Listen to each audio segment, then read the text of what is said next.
Ay, okra, itlog, Itlog, ano pa?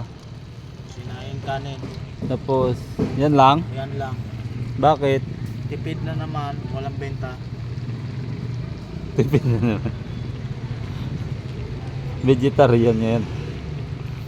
Yan yung ulam ng panggabi daw, mga kagala.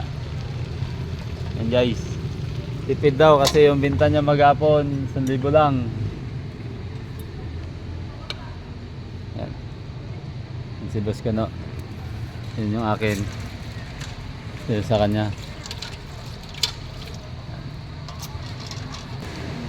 Shoutout pala kay kay Moto Tinda Vlog.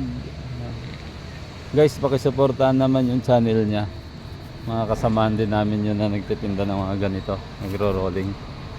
Para ma-monetize na rin yung niya. Makakuha niya yung 1,000 subscriber niya. Dito pa rin kami sa Parasilis. Galing ako dun sa Tapo kanina. Sakop ng barangay ng Natonin.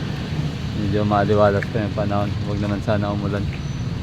So konti pa lang yung binta natin. Kaya hindi pa tayo bababa. Bukas pa siguro tingnan natin. Yan si Boss Kano.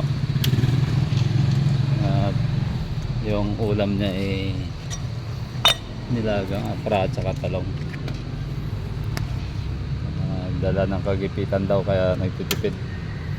Salamat ng marami sa aking mga subscriber sa patuloy na pagsubaybay nyo sa mga video kong pinopost.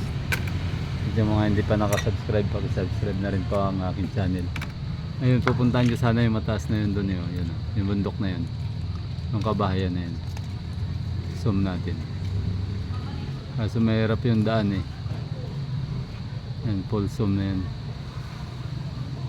Yan. Dito sa Lower Amulong ang daan yan yan sa may Marat, tatawid ka ng ilog. Malayo na yun, so mahirap yung daan na yan, lalo na umuulan, madulas dyan.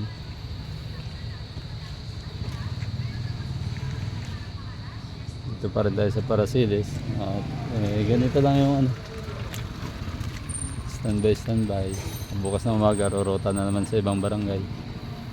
Salamat na marami guys, magandang araw sa inyong lahat.